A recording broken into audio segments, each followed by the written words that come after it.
많은 분들이 이거를 이해를 잘 못해요. 터지는 것에 집중을 해요. 오늘 주변 사람들도 터지는 것에 집중을 하고 나 스스로도 터지는 것에 집중을 하고, 근데 터지는 거는 결과예요. 드디어 나왔습니다. 유튜브에서 제가 설명드렸던 그 마음을 이해하는 결이 잘 이해되셨던 분들은 분명히 더 심오하게 자기 마음을 헤아릴 수 있을 것 같고요. 제가 조금은 등한시했던 구체적인 실전 팁도 많이 각 꼭지마다 담았습니다.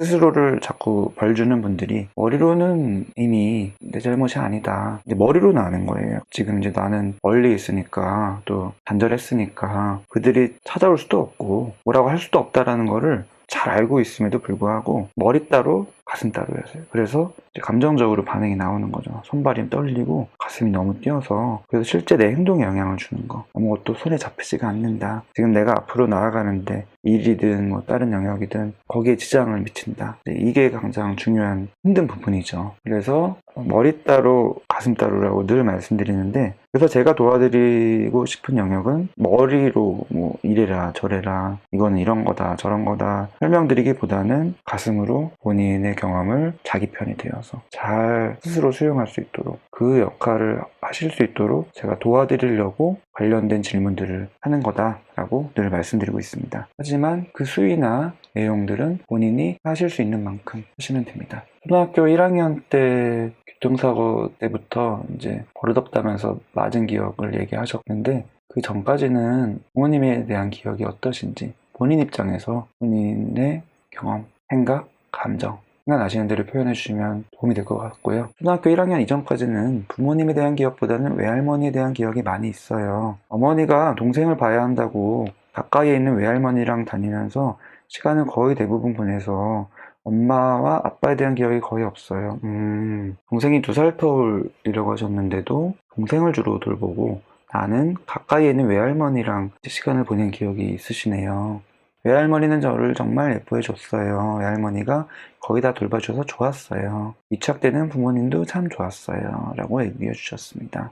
잘 놀아주셨고 그때까지는 정말 좋은 분이라고 생각하면서 지냈어요. 그런 기억이 있으시군요. 좋았는데 어머니가 동생을 봐야 된다고 나는 외할머니랑 다니는 그것 자체가 본인은 어떠셨는지도 좀 생각하시면 얘기해 주면 좋을 것 같아요. 별 생각 없었을 수도 있고 그게 좋았을 수도 있고 외할머니가 잘해주셔서, 아니면 뭐 동생이 부러웠을 수도 있고, 그건 사람마다 다르니까 주관적인 본인의 입장을 기억나시면 얘기해 주시면 좋을 것 같고, 사실 엄마보다는 외할머니가 더 좋았던 것 같고 동생이 사실 부러웠다, 동생에게 모든 관심이 쏟아지면서 저는 가족과 멀어진 느낌이었고, 무엇보다 친할머니는 동생을 아들이라고 예뻐하면서 저에게 더 눈에 보이게 차별을 했다.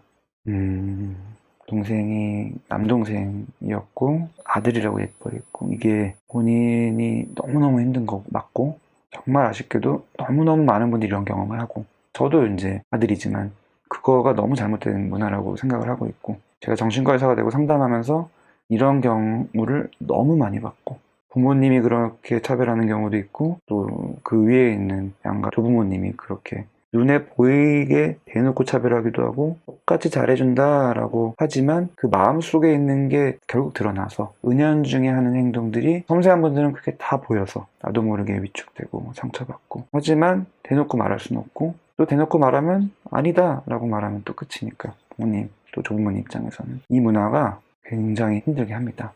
왜냐면 본인도 모르게 위축되거든요. 뭐 동생이랑 그래서 뭐 동생한테 질투하고 사이 안 좋고 이건 별로 안 중요해요. 나중에 성인 되면 다 헤어지는 거고, 진짜 중요한 거는 내가 앞으로 삶을 살아갈 때 그 틀 하에서 나를 보게 되거든요. 뭔가 내가 열등한 느낌을 가지고 세상을 살게 되거든요. 그렇지 않음에도 불구하고 본인은 그러면은 그때 그런 부분에 있어서 가족과 난 멀어진 느낌이었다 라는 이제 감정이 있으셨던 거죠. 감정이 추측이 되지만 사실은 생각이거든요. 가족과 나는 뭔가 멀어진 것 같다 라는 그런 생각 쪽일 수가 있어서, 감정 자체는 뭐였어요? 감정. 그때 기억이 나시면 얘기해 주면 좋고, 기억이 안 나시면 지금 상태에서 그때를 추측하셔서 표현해 보셔도 좋고, 왜냐면 그게 있었을 거거든요. 본인이 미취학 때도. 그리고 그 후에도 괜찮고, 동생이 있고 친할머니가 차별하고 이런 거, 이런 관계에 대한 본인 감정. 그리고 사연에서 보면은 부모님도 비교를 하고 동생과 친할머니 이야기를 하다 보니까 친할머니는 아빠를 귀찮게 하는 저를 보고 2층으로 끌고 가서 저를 때렸던 기억이 있어요. 그때 맞았던 허리띠가 생생하게 기억이 나면서 제가 방을 나가려고 하는데 방문이 잠겨 있어서 울면서 못 나간 생각이 나요. 아, 그러셨군요. 이게 아주 어렸을 때였는데 정말 생생하게 기억이 납니다. 내가 기억이 많이 나냐 조금 나냐가 굉장히 중요해요. 지금 아주 생생하게 기억이 난다는 거는 본인한테 아주 의미가 있는 거예요. 나한테 감정적으로 아주 의미가 있는 사건은 극과 극으로 기억이 나요. 아주 생생하게 기억이 나든가 아니면 기억이 아예 안 나든가. 제가 여쭤본 이유는 이렇게 얘기하다 보면 생각나는 거라서 여쭤본 거예요. 친할머니에 대한 건 사연에 있지도 않지만 하다 보니까 친할머니 얘기가 나왔고 친할머니 얘기를 하다 보니까 그 생생한 기억이 나는 거고 아빠를 귀찮게 하는 나를 끌고 가서 허리띠로 때렸고 때린 것도 있지만 방을 나가려고 했는데 문이 잠겨 있어서 울면서 못 나갔다. 그때 어떤 감정이 있으셨는지 어떤 생각이 드셨는지 말씀해 주시면 조금이라도 더 도움드릴 수 있을 것 같습니다. 생각이 나시면 말씀해 주시면 좋을 것 같고 생각나지만 말하기 싫으면 안 하셔도 되고 늘 말씀드리지만 이 수위 조절은 본인이 하시면 돼요. 그 이유는 본인의 감정에 맞춰서 수위 조절을 해야 하기 때문에 캐나다에 계시기 때문에 또 언어적인 문화적인 이유로 상담은 못 받지만 만약에 상담을 받으신다면 이런 거를 이렇게 하루아침에 이 짧은 시간 동안 다 물어보고 다 얘기하고 그러지 않아요. 그러면 안 됩니다. 그러면 너무 힘들거든요. 그래서 아주 조금씩 하는데 이 세팅은 그러지 못하기 때문에 제가 여쭤는 보고 그냥 수위 조절은 본인이 하시면 되고 그때 너무 외로웠다. 정말 외로웠다. 아무도 안 왔다. 엄마도 아빠도. 그때 같이 계신 건데 안 왔네요. 내가 그렇게 맞고 있는데 엄마도 아빠도 나한테 오지 않았다. 맞는 소리가 분명히 났을 텐데 한참 뒤에 왔다. 이게 이제 외로운 마음이 드셨고 또 어떤 생각이 드셨을까요? 이런 상황은 그냥 단순히 외로웠다. 정말 외로웠어요. 이렇게 간단하지가 않아요. 그 순간적으로 많은 생각이 들 수 있고 많은 감정을 느낄 수 있어요. 어린애가 부모를 귀찮게 하지 편하게 해드리나 아우 하나 라고 해주신 분도 계시고 어떻게 손녀를 허리띠로 때릴 수 있냐. 임성은님은 이제 의지할 사람이 없었구나 라고 얘기를 해주셨고 다윤님은 내 편이 없었네요 라고 얘기해 주셨고 너무했다 라고 해주신 분도 많고 버림받은 마음 들듯 혜일리는 역시도 누구도 나를 도와주지 않을 것 같다는 생각이 들었다. 부모님도 내 편이 아니다 라고 그런 생각이 들었을 것 같아요. 그런 생각이 드신 거고 본인 입장에서는 너무너무 자연스러운 생각이죠. 너무 힘든 생각이지만 수치스러움이 항상 베이스였던 것 같아요. 제 자신이 항상 수치스럽고 부끄럽고 더 노력해야 되는 존재라고 생각했어요. 항상 노력해야 되는 존재, 사랑받기 위해서 항상 열심히 해야 되는 존재라고 생각했어요. 그래서 피아노 학원도 열심히 다니고 유치원에서도 선생님한테 사랑받으려고 노력했어요. 열심히 하지 않으면 버림받을 수도 있겠다고 생각이 들었어요. 어릴 때부터 인생은 혼자 사는 거다 이런 생각이 있었던 것 같아요. 그래서 그 다음부터는 힘들어도 얘기하지 말아야지. 어차피 혼자 사는데 아무도 안 도와줄 건데 라는 생각이 들면서 그 다음부터 힘들어도 참는 걸 열심히 했어요. 이렇게 본인의 베이스에 있는 그 감정, 수치심과 관련된 생각, 쉽게 말하면 인생 혼자다, 아무도 안 도와준다, 열심히 나 혼자 해야 된다, 열심히 해서 사랑받아야 된다. 이런 베이스가 있었다라는 얘기를 해주신 것 같습니다. 아빠한테 제가 놀아달라고 그때 아마 명절인데 제가 TV 앞에서 왔다 갔다 했는데 할머니가 TV 안 보인다고 하면서 저에게 화를 냈어요. 그리고 혼내러 끌고 간 거. 생각나는 얘기 쭉쭉 하시면 돼요. 지금도 잘하고 계십니다. 그때부터 가족들한테 힘든 것들을 숨기면서 살았어요. 그러셨겠죠. 의지를 못하니까, 내 편이 아니니까, 아무도 안 도와줄 거니까, 어차피 혼자 사는 거니까. 그러다 보니까 힘든 게 한 번에 잘 터지는 것 같아요. 그리고 제가 항상 못났다는 생각도 많이 들고요.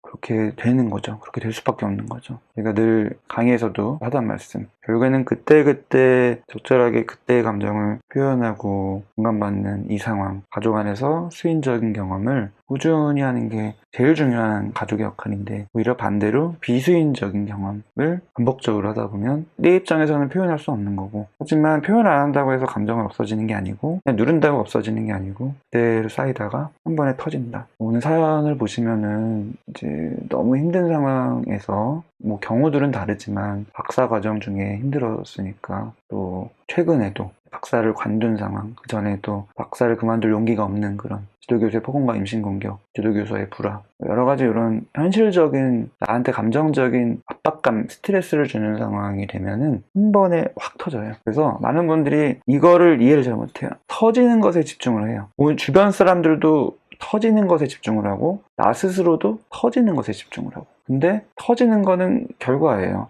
풍선이 터지는 거는 터질 만큼 너무 크게 불렸으니까 터지는 거잖아요. 근데 그거를 풍선 탓하면 안 되죠. 풍선이 왜 이렇게 터지냐, 이 풍선은 왜 이렇게 터져, 이게 아니죠. 풍선을 많이 불게 되는 게 원인인 거죠. 근데 내 상황에서는 풍선을 그때그때 바람을 뺄 수가 없는 거예요. 그냥 계속 조금씩 쌓이면서 불어가다가 적정선이 넘으면 이제 역치가 넘어가서 터지는 거예요. 그 터지는 게 방향성만 다를 뿐이죠. 자살시도일 수도 있고, 어떤 물질 의존, 알코올 의존일 수도 있고, 여러 가지 경우들이 있는 거예요. 하지만 그건 그냥 표면적인 현상인 거고, 터지는 방향성일 뿐이고, 원인은 이런 식으로 계속 패턴이 되는 게 원인인 거죠. 내 입장에서는 그럴 수밖에 없는 거고.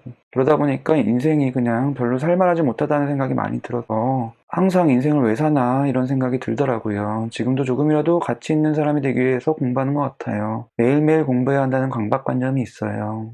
네, 사연에서도 주셨다시피 그게 지금은 이제 힘드신 거지만 또 오랫동안 내가 놓지 못한 거지만 그게 단순히 내가 욕심이 많아서 미련이 있어서 이런 식으로 표면적으로 접근하시면 안 되고 근본적인 내 마음의 베이스 때문에 일어나는 현상인 거예요. 만약에 공부를 내가 놓는다고 해도 다른 거에 또 매달리게 돼 있습니다. 그래서 공부를 못 놓는다라고 스스로 자책하실 것도 없고 그 이면에 있는 거를 잘 바라보시고 내 입장에서는 이럴 수밖에 없었다라고 찬찬히 내 감정을 살펴보는 거, 그거 하는 게 상담인 거고, 그게 내가 조금씩 회복되는데 정말 큰 역할을 하거든요. 내가 못 바꿀 것 같은 이 현실이 너무 많은 것 같이 복잡하게 느껴지는 거, 직장에서도 그랬고 또 부모님 문제도 있고 박사 과정에서도 그렇고 또 예전에 공부 과정에서도 그랬고 고등학교 때도 그랬고 이렇게 하나하나 항목별이 계속 나한테 뭔가 문제를 일으키고 나를 힘들게 하는 것처럼 여겨져서 이걸 내가 노력은 하지만 결국에는 이렇게 힘들어지는 걸 자꾸 경험하다 보니까 무력감을 느끼죠. 내 힘으로 극복할 수 없는 느낌. 그게 사람한테 주는 느낌이 되게 큰 건데 사실은 이게 반대예요. 내가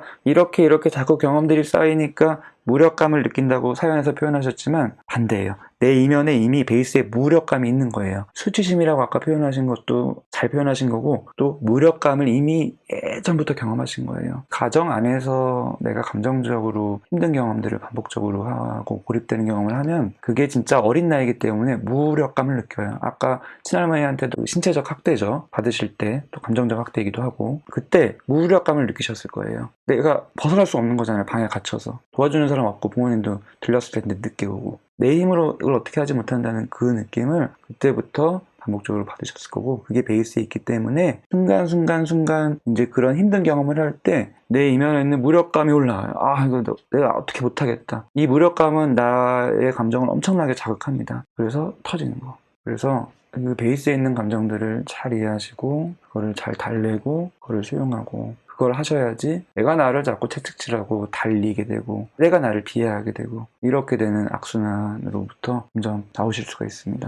학습된 무력감이라고 표현을 잘 해주셨어요. 이제 머리로는 이미 잘 아시는 것 같아요. 지적 능력도 뛰어나신 것 같고 아마도 이런 부분들을 많이 찾아보셨을 것 같고 근데 머리로 하는 게 중요한 게 아니에요. 학습된 무력감 이렇게 딱 정리해서 내가 그거를 인식한다고 해서 내 마음이 그걸 이해하는 게 아니에요. 머리 따로 감정 따로예요. 그래서 머리로는 충분히 이제 아실 것 같고 오늘 제가 한 것도 최대한 머리로 설명드리는 것보다는 마음으로 본인 마음이 어땠는지를 살펴보시고 스스로 공감하실 수 있도록 여기 계신 분들이 공감해 주시도록 저는 늘 권유드리는 거고 저도 공감하는 거고 본인 입장에서는 그럴 수밖에 없었고 그 작업을 꾸준히 해주시기를 권유드리고 그다음에 이제 남편에 대한 부분은 다양스럽게도 제 이야기를 잘 들어주고 처음으로 사랑받는다고 느낀 사람이었다. 그래서 상담자처럼 제 모든 이야기를 들어주는 정말로 고마운 사람이었다. 다행입니다. 그 이유는 그렇게 나를 지지해주고 내 편이 되는 그 존재가 지금 그리고 꾸준히 내 옆에 있는 게 진짜 중요하거든요. 그게 내가 조금씩 회복되는데 정말 큰 역할을 하거든요. 남편분께 본인 이야기를 충분히 편하게 지속적으로 잘 하시면 도움되실 것 같아요. 본인이 이제 어떤 이야기를 하는지도 중요한데 내 사건에 대한 내 경험에 대한 이야기보다도 그 안에 있는 나의 내적 경험, 내 생각, 그리고 더 중요한 건 나의 감정. 그냥 내 입장에서의 그 감정에 대한 얘기를 많이 하시면 진짜 좋아요. 사실은 부부가 감정 얘기 많이 할 것 같지만 많은 경우에 그렇지가 않습니다. 뭐 삶이 너무 바쁠 수도 있고 애 키우면 또 그럴 수도 있고 감정 얘기가 뭔지 경험해보지 못한 경우에 또 서로 그걸 모르니까 그냥 못하는 경우도 많고 또 왠지 뭔가 어색하고 그래서 안 하는 경우도 많고 그냥 사건 상황 오늘 뭐 했는지 뭐 무슨 일 있었는지에 대한 부분만 많이 얘기하는 경우들이 있는데 그 이면에 있는 내 감정을 서로 나누는 게 진짜 도움이 되고요. 그게 부부의 중요한 장점이죠. 사실은 부부 치료도 그걸 하는 거고 그게 어색하고 힘들고 익숙하지 않기 때문에 못하니까 그거를 옆에서 도와주는 역할을 하는 게 부부치료 하는 거예요. 정서 중심 부부치료라고 합니다. 남편분한테 주로 본인 경험에 대한 이야기를 많이 하는데 말을 많이 하면서 어릴 때 내가 몰랐던 정신적 학대 경험이 불쑥불쑥 찾아오더라.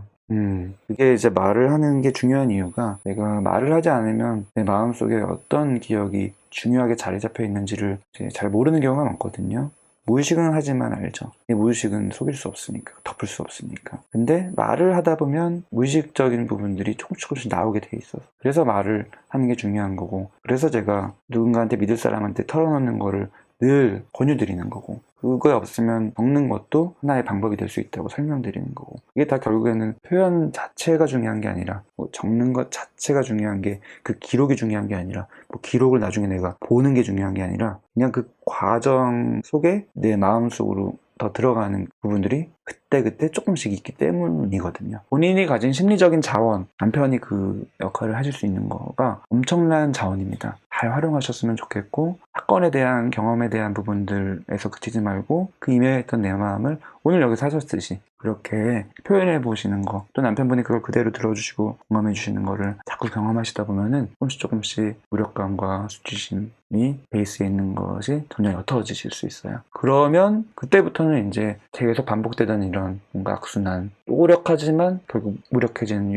악순환에서 점점 나오실 수가 있습니다. 노력 별로 안 했는데 무력하지도 않고 오히려 편하게 성장하는 느낌, 앞으로 나아가는 느낌을 분명히 받으실 수 있습니다. 아마도 이제 강박성 성향을 가지실 수밖에 없는 환경이셨을 것 같고요. 영상 중에서 강박성으로 검색해서 보시면 도움이 되실 것 같고, 이게 트라우마거든요. 반복되는 트라우마, 컴플렉스 PTSD라고 하기도 하고, 한국말로는 복합 외상이라고 하는데, 어렸을 때부터 반복적으로 이제 가족 안에서 경험하는 학대, 정서적 학대, 신체적 학대 이런 게 이제 반복되면 되게 무력감을 느껴요. 그 가해자의 통제에서 내가 벗어날 수 없는 그 느낌. 이게 반복되다 보면 내 자아에 대한 개념이 막 바뀌어요. 베이스에 깔리는 아까 그런 것들이죠. 그게 형성이 돼서 굉장히 힘들어져요. 감정적으로도 힘들고 쌓였다가 폭발하는 거 아까 얘기 드린 것도 있고 일반적인 트라우마에서 있는 것과 조금 추가적으로 그런 나의 자아에 대한 그런 힘든 그 베이스가 깔려서 굉장히 고립된 느낌을 대인관계에서도 많이 받고 그리고 지금 사연에서도 나왔지만 그 부모님에 대해서 이미 뭐 단절 다 했음에도 불구하고 자꾸 거기에 또 집착이 돼요. 그들이 찾아와서 뭐라고 할 수 없는 거 알고 있지만 거기에 집착이 돼서 반응이 나와요. 근데 이걸 남들은 이해를 못해요. 굉장히 복잡하기 때문에. 근데 최소한 나는 이해해야 되는 거예요. 친구가 그래서 하나도 없어요. 네. 그게 그러실 수 있어요. 대인관계에서 고립감을 느끼고 친구가 없는 게 내가 원하지만 또 내가 밀어내는 걸 수도 있습니다. 회피성 관련해서도 영상 한번 보세요. 공감되시는 부분도 많이 있을 거예요. 내가 원하지만 내가 밀어내는 게 있을 수 있어요. 두려워서 가까워졌을 때 이전처럼 상처받을까 봐. 그래서 이렇게 조금 설명은 드리지만 사실 이런 설명이 중요한 게 아니라 내 감정을 내가 잘 살펴보는 게 진짜 중요하다. 표현하고 공감받고 머리로 하는 게 아니라서 사건 자체에 집착하기보다 왜 그랬는지에 대한 생각을 더 해보겠습니다. 이제 좋으신데 조금 더 권유드리는 거는 그때 나의 감정은 어땠는지를 느껴보는 거. 거기에 이제 감정의 벽이 있을 거거든요. 그거를 끄집어서 느껴보는 거. 그거를 혼자 하면 자꾸 이제 바닥으로 내려갈 수 있어서 믿을 만한 사람하고 같이 해야 되고 그게 이제 상담인 거고 남편분이 그 역할을 할 수 있는 거고. 그래서 제가 늘 이제 가장 시간 효율적인 상담이다라고 권유드리지만 지금 외국에 계시고 언어 문화적인 것 때문에 좀 못한다라고 얘기해 주셨지만 어느 정도 사셨으면 사실 소통은 되실 거고 물론 이제 문화적인 게 다를 수 있지만 다르다고 해서 그 사람의 마음을 헤아리는 거에 큰 지장이 있는 거 아닙니다. 예전에도 말씀드렸지만 치료자가 가진 그런 부분들 성격이든 뭐 기호든 뭐 정치 성향이든 가치관이든 다를 거 아니에요. 그건 안 중요해요. 왜냐하면 치료자의 그런 부분들은 오픈해서 그걸 소통하는 게 아니기 때문에 치료자는 그냥 그 사람을 수인하는 역할만 하면 되기 때문에 그 사람의 말을 듣고 그 사람 입장이 돼서 그거를 이해해서 공감하면 되는 거라서 안 중요해요. 언어적인 장벽만 생각하시면 되는데 아주 뭐 말을 유창하게 하실 필요도 없고 그냥 심플하게 표현하시면 돼요. 그리고 만약에 거기서 조금 애매하거나 이해 안 되는 게 있으면 다시 물어보면 됩니다. 치료자가 다시 물어봐요. 하긴 해요. 물어보는 게 이해 안 돼서 물어보는 게 아니에요. 또 물어보면 또 이 상태가 만약에 현지 상담을 한다 치면 내가 말을 했더니 다시 물어보네? 문화의 장벽 때문인가? 이럴 수 있는데 그게 아닌 거예요. 한국에서도 계속 물어보는 겁니다. 이미 한 얘기인데 그게 이 의미 맞냐? 라고 또 물어봐요. 그 이유는 그렇게 물어보는 게 상담의 중요한 기술이기 때문에 명료하라고 하기도 하고 또 사람마다 사용하는 언어가 다 달라서 언어 자체가 중요한 게 아니라 그 사람 고유의 그 뉘앙스가 중요하기 때문에 어떤 의미에서 이 단어를 썼는지를 또 물어보는 거예요. 그러니까 언어가 중요하지 않은 거예요. 멀리 계시지만 좀 힘드시겠지만 남편분이라는 자원이 있는 게 정말 다행이니까 잘 활용하시고 편하게 본인 마음 소통하는 데 도움되셨으면 좋겠고 우선 현지인과 스타트를 해보시는 거 권유드립니다. 그리고 또 한 가지 어플이 있어요. 제가 구체적으로 소개해드릴 수는 없지만 한국 어플 중에 전화통화로 상담하는 것도 있습니다. 외국분들 많이 이용하고 있거든요. 그것도 검색해보시면 나오니까 그것도 하나의 방법이 될 수 있고요. 저는 하일랜드 되시도록 응원드리겠습니다. 뒤로 잠깐 내려가서 좋아요 한 번만 눌러주시면 저한테 도움이 많이 되고요. 다른 분들도 많이 시청을 할 수가 있는 기회가 됩니다.